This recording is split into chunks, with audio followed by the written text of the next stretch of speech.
Moments earlier, he had been adjusting chairs, aligning boards the way someone careful would. Not a single piece angled wrong. Not a single clock misaligned. It had been a small thing too small for most to notice, but not for the man who hated losing control. That one, the millionaire said suddenly, pointing. "Come here." Phone zoomed in. Whisper spread like heat through glass. He's staff. Is this a joke? Oh, this should be good. The young man hesitated only a fraction of a second before stepping forward. His footsteps were quiet, measured, no rush. "No show. I'm just working," he said calmly. A few guests laughed harder at that. The millionaire tilted his head, amused, like a cat watching something try to escape.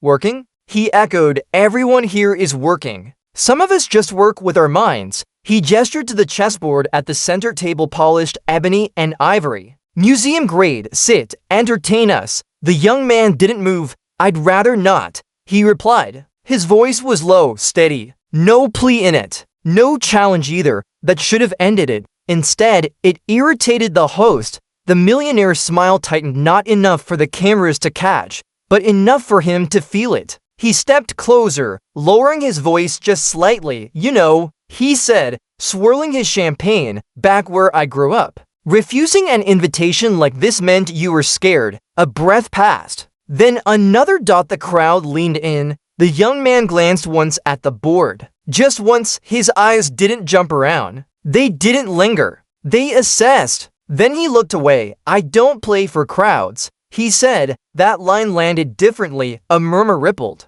A few brows furrowed. Someone near the judge's table stopped smiling. The millionaire laughed louder than necessary. "Oh, listen to this," he announced. "He's got principles." He turned to the audience. "Let's raise the stakes. If he lasts 10 moves, I'll donate 50,000 to any charity he names." A collective who followed. "And if he doesn't?" someone asked. The millionaire looked back at the young man slowly. "Then he admits right here that he doesn't belong near this board." Silence pressed in. The young man's jaw tightened. Not in anger, in calculation. Somewhere to the side, a quiet figure, older, composed, eyes sharper than the rest, had stopped pretending not to watch. "Let him decide," that figure said evenly. The millionaire waved it off. "Of course. Choice is important." He leaned closer again, voice dropping. "Or," he added softly, "you walk away now and everyone here remembers exactly what that looks like." The cameras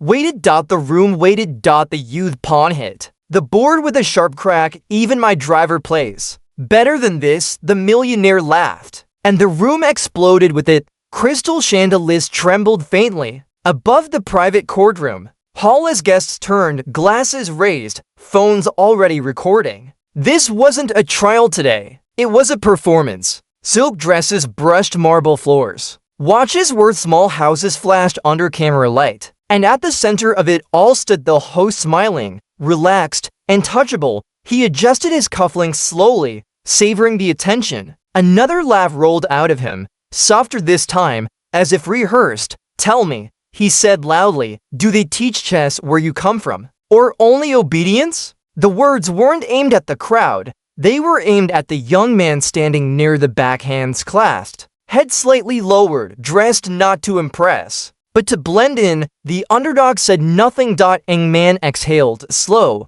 controlled. He straightened, not defiantly but with dignity. "One game," he said at last. "No spectacle." The millionaire grinned wide. "Oh, my boy," he replied, stepping aside. That ship already sailed. As the young man took the seat opposite him, something subtle shifted. Not excitement, not fear, focus, and as his fingers touched the first piece, steady, precise, the observer at the edge of the room narrowed their eyes slightly, because this didn't look like a man about to be embarrassed. It looked like someone who had been here before. The chair scraped softly against the marble floor as he pulled it back. That sound small, ordinary, cut through the whispers sharper than any shout. Phones steadied. Glasses froze halfway to lips. The underdog didn't sit immediately. He paused, hands resting on the chair, eyes lowered, not in submission, but restrained. The millionaire leaned back, stretching comfortably, already enjoying the moment. "Relax," he said, spreading his arms. "It's just a game. but everyone in the room knew it wasn't. It was a stage. The underdog glanced once around the hall. Faces gleamed with curiosity now. The laughter had thinned, replaced by anticipation. Some guests smiled expectantly. Others looked uncomfortable, as if they'd wandered too close to something raw. I said one game, the underdog repeated. Quiet yet firm, the millionaire waved dismissively. Of course, one game. For glory, or closure, he gestured exaggeratedly to the board. White or black? The young man hesitated just long enough for the crowd to sense his awareness of the trap. Choosing meant committing. Choosing meant visibility. Until now, he had survived by staying unseen. White. The millionaire continued smoothly, not waiting. You can have the first move. Let's be fair, a few chuckles followed. First move. First mistake. They assumed. The underdog finally sat. The chair didn't creak. His posture was upright but relaxed. Shoulders loose. Hands resting calmly on his lap. Not hovering nervously above the pieces like amateurs often did. That caught a few sharp eyes. The millionaire reached over and flicked a pawn forward with a theatrical snap. There, he said. Let's not waste time. A gasp. A breach of etiquette. He'd made the first move despite offering white. It wasn't an accident. The underdog didn't react. Not outwardly. He studied the board briefly, then reached forward and nudged a pawn into place, smooth and economical. No flourish. No hesitation.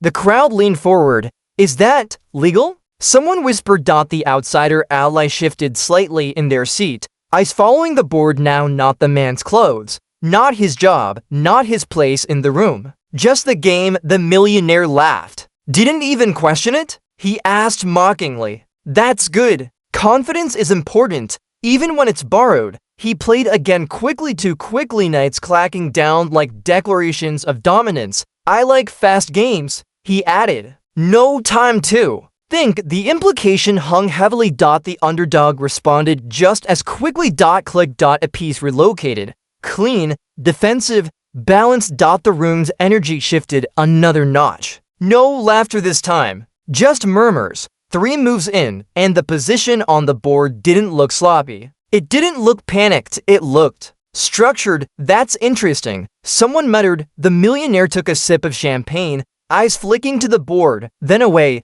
Beginner's luck, he announced. They always copy something they've half remembered. He leaned forward, voice sharpening. Tell me who taught you. A YouTube video? Some dusty book? The underdog didn't look up. No, he said. Silence did. It wasn't a clever line. It was an honest one. The millionaire scoffed and slammed another piece down harder this time, rattling nearby glasses. You're already on defense, he said. That's how this ends. Slowly, but as he spoke, something crept into his expression, a flicker of calculation replacing certainty. Because his attack wasn't landing cleanly, each advance met resistance. Each threat dissolved into a quiet adjustment. The underdog wasn't reacting. He was waiting. Phones lowered. Applause never came. From the corner of the hall, the outsider ally leaned forward, elbows on knees now, eyes narrowed. They'd seen many games, too many. And this one was beginning to speak a language the room didn't fully understand. The millionaire noticed. Don't tell me you're impressed, he said loudly. Glancing toward the ally didn't respond. Didn't break eye contact with the board. 4 moves. 5. Then dash unexpectedly. The underdog reached forward and moved a piece into danger openly, deliberately, a sacrifice. The room erupted. Oh, no, he messed up. That's it. The millionaire burst into laughter. Rising from his chair halfway, there it is, he declared. I told you. 10 moves was generous. He reached out eagerly, almost greedily, to take the offered piece. The underdog withdrew his hand and folded it calmly in his lap. Not regret, not fear. Acceptance. And as the millionaire's fingers closed around the sacrificed piece, the outsider ally's lips pressed into a thin, thoughtful line, because sacrifices like that weren't mistakes, they were invitations, and whoever accepted them blindly paid later. The piece disappeared from the board. The millionaire lifted it between 2 fingers as if displaying a trophy. There, he said smugly. That's what impatience looks like. Laughter returned lighter than before, but eager. Relief laughter. The kind that came from believing things were back in their proper order. The underdog didn't look at the empty square. He didn't blink. Instead, his eyes moved across the board as if nothing had been lost at all. That single detail unsettled the room more than the sacrifice itself. Most players reacted instantly after giving something up, shifting in their seat, watching the opponent closely, betraying nerves. He didn't either. His breathing stayed slow, steady, almost detached. The millionaire sat again, confidence restored. "Don't worry," he said falsely. "Not everyone is meant to think 10 moves ahead." He launched his next attack aggressively, pieces crowding forward. Territory seized loudly, greedily. The board reflected his personality now, showy, expanding, overextended. The underdog waited. Then he moved, not fast, not slow. Precisely when the position demanded it, his knight hopped into place, not with flair, but purpose, cutting off lines, interrupting momentum. Like a door quietly closing just before someone noticed the draft. A few people frowned. "That blocks the attack," someone whispered. The millionaire smiled thinly. "Temporary." But as play continued, that word began to feel less certain. Another move. Another subtle shift. The underdog's pieces began to coordinate, quietly circling pressure points. Every response felt prepared, as if he'd seen this movie before and knew how it ended. And with that thought, the memory came back to him. Not as words. As feeling. A dim room. Flickering light. A scarred wooden table instead of marble. A younger version of himself sat hunched over a board with chipped edges, his fingers rough, nails bitten short. Outside, rain against tin. Inside, silence broken only by a ticking clock that never forgave.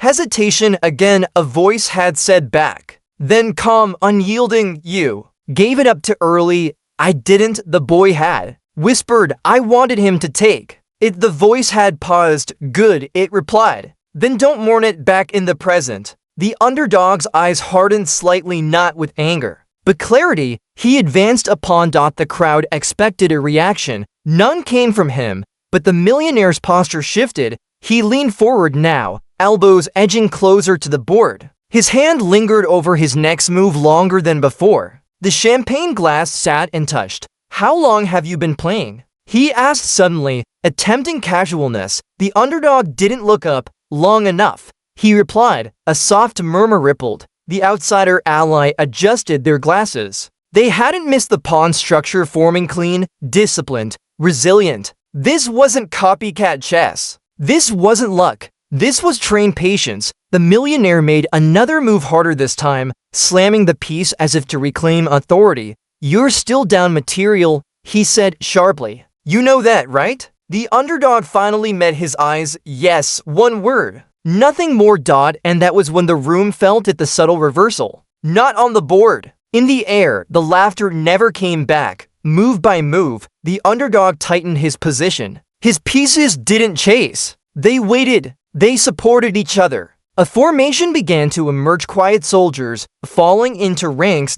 Someone in the back lowered their phone. Someone else stopped smiling. The outsider ally leaned closer. Voice barely audible but weighted with recognition. "That sacrifice." They murmured. It wasn't desperation. The millionaire heard it. His jaw tightened. "You're overthinking," he snapped. "He's just surviving." But surviving wasn't what this looked like. This looked like preparation. The underdog made his next move, and for the first time since the game began, the millionaire had no immediate reply. His fingers hovered. Paused. The silence stretched. The underdog sat still. Hands folded, gaze steady, like a man who had waited much longer than this moment for things to tilt. Finally, the millionaire moved slower than before. A small mistake. Almost invisible. But across the board, the underdog noticed instantly. And somewhere deep inside him, that old voice returned again, not instructing this time, but approving. The trap wasn't sprung, not yet, but it was alive now. And as the room leaned in, sensing something it couldn't quite name, one truth edged closer to the surface. They hadn't invited a failure to the board. They had interrupted someone who had been waiting. The millionaire leaned back with a satisfied breath. "There," he said, tapping the table lightly with a knuckle. "Control." He said it like a verdict. Across from him, the underdog didn't move. His hands rested together, fingers relaxed. His eye stayed on the board, not on the man who owned the room. The sacrifice still hung there in absence more than a loss. A missing piece that continued to exert pressure simply by not being there. Most people didn't understand that, but the outsider ally did. They tilted their head slightly, studying the lines forming across the board. The way the underdog's pieces now spoke to each other: quiet, efficient, deliberate. The shape of the position was changing, not collapsing. The millionaire pushed forward again, confidence bleeding into impatience. His rook swung wide, aggressive. "You see?" he said to the room. "He's boxed in." A few guests nodded hesitantly. Then the underdog moved. It was dramatic. No slam, no pause for effect. Just a clean slide of the piece into a square that no one had been watching. The impact wasn't immediate. It took a second for the room to feel it, then a third. Then someone inhaled sharply. "That blocks everything," a voice whispered. The millionaire smile didn't fade, but it stiffened. He tilted his head, examining the board more closely now. His confidence didn't vanish, but it recalibrated. He tried a different angle, a sharper threat, a movement to intimidate, not calculate. "It ends the same way," he said, almost to himself. Back in his seat, the underdog answered without words. Another piece rotated smoothly into place, linking defense to offense, turning empty space into restraint. The board didn't look like a battlefield. It looked like a net. And with that realization, another memory surfaced: a crowded hall years ago. Different faces, different stakes, applause echoing to early. A man had leaned over his board back then, grinning, sure of victory. "They always crack under pressure," the man had said. The younger version of the underdog hadn't replied. He'd sacrificed then. The gasps were the same, the laughter louder, but minutes later, silence had swallowed that room whole. The underdog's expression now didn't change, but something behind his eyes sharpened. Timing, calculation, control. The millionaire shifted in his chair. "For someone who doesn't play for crowds," he said lightly, "you're doing a lot of surviving." The underdog looked up, not irritated, not proud. "Surviving is enough," he replied. "Until it isn't." The words carried weight they hadn't before. Phones stopped moving. The outsider ally straightened, unmistakably alert now. They leaned toward the person beside them and spoke low. "Careful, that structure. It's intentional. He's not reacting. He's dictating." The millionaire heard movement, not words. Movement. The room leaning closer, attention pulling away from him. His next move came faster. Too fast. A bishop slid diagonally, bold but careless. For the first time, the underdog hesitated. Not from doubt, from choice. He rotated the board slightly forward with 2 fingers of subtle correction and then made his move. The action was immediate. Knight leapt into the center like a blade drawn from shadow, forking threats that hadn't existed seconds ago. One gasp, 2. The millionaire jolted upright. "What?" he muttered, scanning quickly. He reached out, pulled his hand back, then laughed short. "Forced, clever," he said. "But temporary." The underdog didn't answer. He didn't need to. Move by move, the millionaire's breathing grew shorter. His posture leaned forward now, shoulders tense. The champagne glass remained untouched. Around them, the tone had changed. No mockery, no amusement, only attention. The outsider ally exhaled slowly. "This," they said quietly, "is no beginner." For the first time that evening, the millionaire didn't have a comment ready. He stared at the board longer than he should have.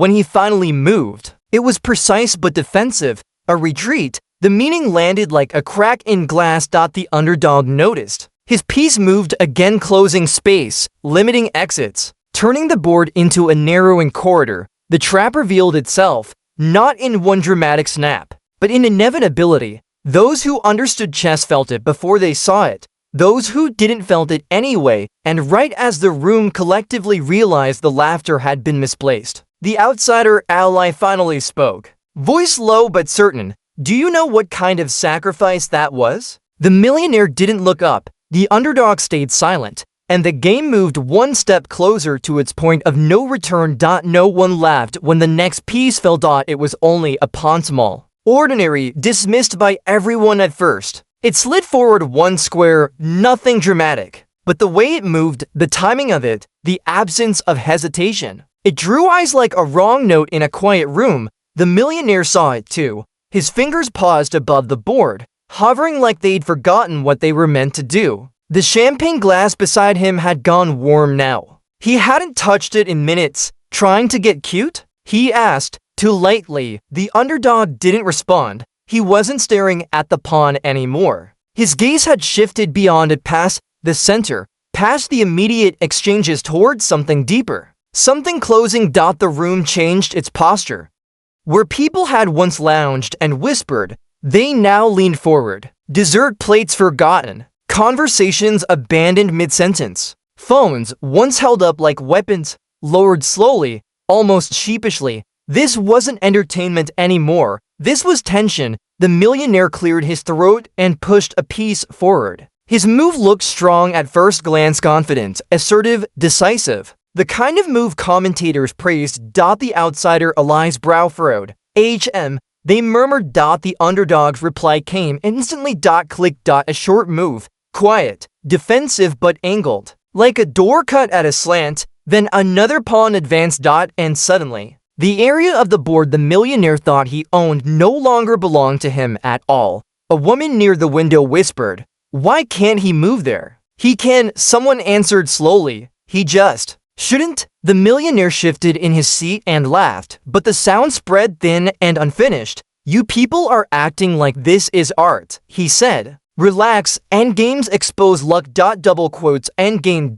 The word sat heavy, because the underdog was already there. A memory surfaced again, uninvited, a cramped hostel room, a window that didn't close, a clock ticking louder than thought, a mentor standing behind him, arms crossed. Endgames don't reward bravery, the voice had said, they reward truth. Back in the present, the underdog nudged his king forward. A murmur swept through the room. Kings weren't supposed to move like that unless the player knew something others did.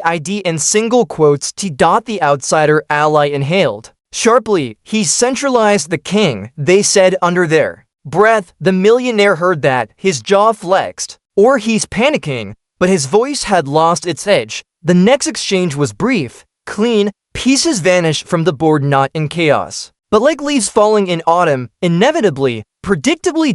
Each trade favored the underdog. Not by force. By geometry. The millionaire leaned closer now, his chair drawn in, elbows planted. The ease from earlier was gone, replaced by a restless energy that pulled at his posture. "You planned this," he said suddenly, eyes flicking up. "Didn't you?" The underdog looked at him for a long moment. "Yes." One word. No apology. No pride. Just fact. The silence that followed was harsher than laughter had ever been. Someone near the back lowered their voice. "He's controlling every square." "No," another corrected softly. "He's controlling him." The outsider ally straightened fully now, authority unmistakable. They didn't speak yet, but their certainty radiated. The millionaire made another move, or forced one. The underdog answered without effort. The board was shrinking. Not physically but functionally.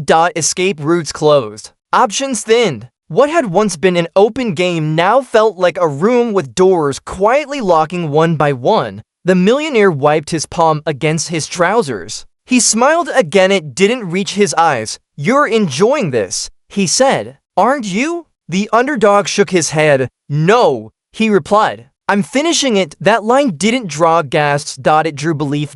Another move. Then another. The underdog's pieces moved like they shared a mind. Advancing not to attack, but to deny. Space, air, hope. Finally, the millionaire leaned back sharply, exhaling through his nose. He stared at the board longer than he ever had that night. The outsider ally spoke clearly now. "For those listening, this position," they said, "is lost. Not by mistake, but by design." The phrase rippled through the crowd like electricity. The millionaire looked up slowly, for the first time. Uncertainty eclipsed arrogance. And as the underdog studied the board, calculating not whether he would win, but how visible the ending would be, one truth settled over the room. The game had already turned. They were just waiting to see how painful the ending would be. The millionaire laughed. It came out sharp. Brittle like glass struck to hard. Lost? He repeated, glancing round the room. You people are dramatic. This is still very much a game. The outsider ally didn't sit back down. They stepped closer to the table instead. Not aggressively. Deliberately. Their presence changed the temperature of the room. Conversations died. Even the servers froze mid-step. Trays suspended as if time itself had hesitated. The ally rested two fingers lightly on the edge of the board. I've seen this position dozens of times. They said calmly. It ends the same way every time. The millionaire's smile thinned. With all due respect, he said, this isn't your exhibition. The ally looked at him, then fully. Directly, neither was the last international tournament one judged. They replied, but excellence introduces itself. Whether invited or not, a ripple of recognition passed through those who knew who the ally was. The underdog didn't look up. He studied the board. Expression unreadable, as if the space in front of him had become the only world that mattered. The millionaire straightened his jacket, reclaiming volume. So what? He memorized some patterns. So what? He laughed again louder. The internet is full of tricks. The ally shook their head slightly. Patterns don't create patience like this. They pointed not accusingly, but clinically. These pawn chains. The timing of the exchange earlier. The refusal to attack when temptation was highest. A pause. That comes from experience. Hard-earned experience. The millionaire swallowed. Well then, he said briskly, reaching for a piece. Let's experience the rest. He moved, and immediately regretted it. The underdog didn't respond at once. For the first time all game, he leaned back slightly, not in retreat, but assessment. His fingers hovered, then lowered again without touching a piece. That hesitation meant more than any quick reply. A murmur spread. He's calculating. No, he's choosing. The young man's eyes flicked briefly to the clock, then back to the board. Another memory pressed in. Heavier than the rest, a crowded hall, cameras, a title match, a force move offered by an opponent who thought fear would rush him. Don't rush endings, the old mentor had said afterward. Make sure the silence is complete first. In the courtroom hall, the underdog finally moved. Check. Not announced loudly. Not declared with flair. Just a quiet fact of geometry. The millionaire stiffened. That's temporary, he said quickly. He scanned the board, searching for relief. There were options, but none of them safe. He chose one. The underdog responded at once. The check tightened. The crowd didn't breathe. Phones rose again, but not to mock. To document. The ally's voice lowered. Do you see how he's removing squares? A beat. He's not attacking the king. He's suffocating it. The millionaire's hand shook as he moved again. It's not over, he snapped. You said yourself every ending looks inevitable when narrated backwards. The ally nodded. That's true. Then they looked at the underdog. But some players don't narrate. They compose. The room absorbed that. The underdog advanced a piece slowly, decisively into a square that cut the board in half. The move didn't win immediately. It did something worse. It erased hope. The millionaire stared. His breathing had changed, now shorter, visible. He rubbed his temple, then laughed again, forcing charm back into his tone. Well played, he said. You've made your point. Why don't we call it no? The ally said gently. One word. Final. The underdog didn't look up. The room leaned in as one. The millionaire swallowed and faced the board again. His voice dropped. Who taught you? He asked quietly. Seriously, the underdog paused. Just long enough for the question to ache. Someone who took everything away, he replied. Except time. Another move. The king stepped back. The underdog's final pieces aligned, not rushed, not violent, but inevitable. Converging like closing doors, the ally's eyes met the crowd now. You're about to witness something very rare, they said. Not a clever trick, not a humiliating loss. They looked at the millionaire. A lesson as the underdog's fingers settled onto his next move. Steady and unshaking, every person in the room understood the truth at the same moment. This wasn't entertainment anymore. This was an ending. And 8 was approaching fast. The king had nowhere left to run. It stood trapped behind its own pieces, crowded, stripped of escape, guarded by threats that didn't need to announce themselves. The board, once wide and full of possibilities, had collapsed into a narrow corridor with no light at the end. The millionaire saw it before anyone said a word. His hand hovered over the board, trembling, fingers twitching between squares already denied to him. He checked one line, then another. Each one ended the same way: blocked, taken, punished. No, he whispered, not to anyone else, but to the position itself. The underdog watched quietly, hands folded, breathing slow. There was no rush in him now, no hunger, no anger.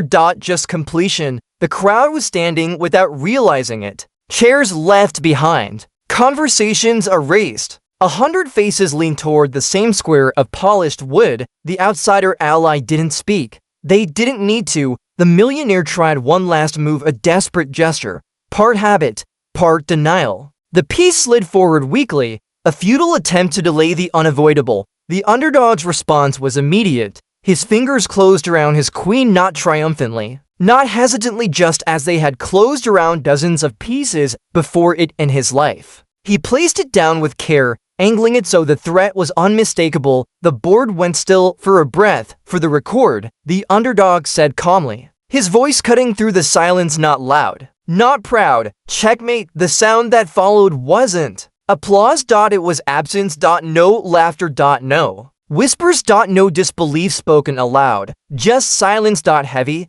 undeniable. The millionaire stared at the board, unmoving. His mouth opened slightly, then closed. The confidence that once filled him like armor drained out, slow and visible. Around him, phones captured everything now, not his domination, but his defeat. His face pale, his hand shaking, his eyes flicking uselessly across squares that offered nothing. Finally, he leaned back. Hard. The chair creaked under the sudden weight of reality. That's not possible, he said. No one agreed. The outsider ally stepped forward at last. They didn't raise their voice. They didn't need to. It is, they said calmly, because this isn't luck. And it isn't imitation. They turned slightly, addressing the room now. What you just watched, they continued, was a textbook positional trap. Sacrificial entry, long-term squeeze, and a composed finish, a pause, the kind you see from players who have competed at the highest levels and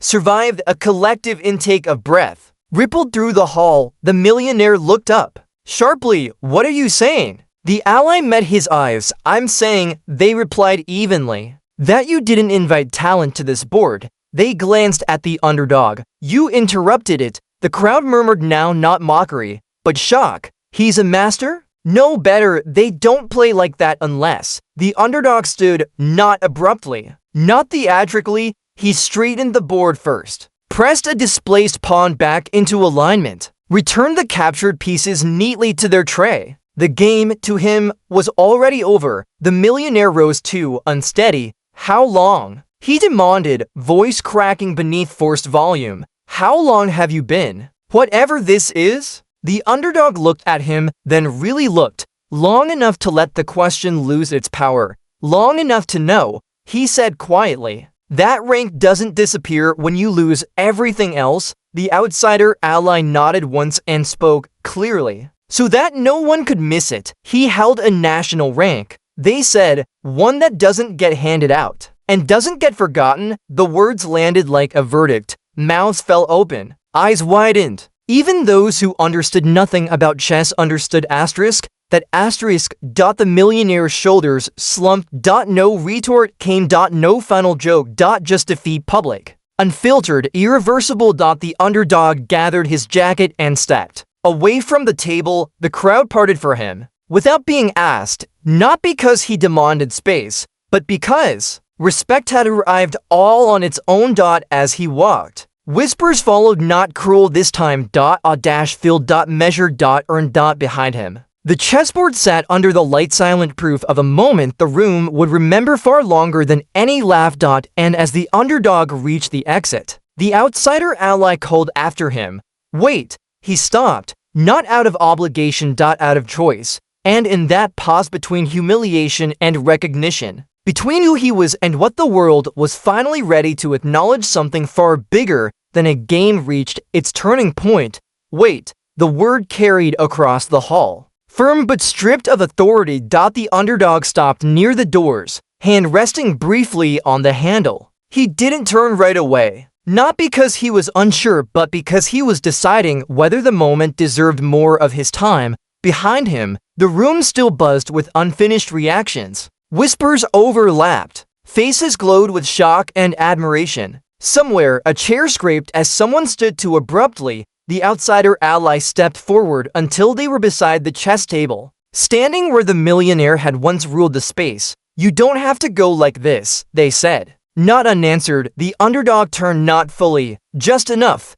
I said one game," he replied. "I played it. That might have been the end. But then the millionaire spoke. His voice was lower now, quieter. Gone was the theatrical confidence, the mocking ease. He stood behind the table, hands gripping the backrest of his chair.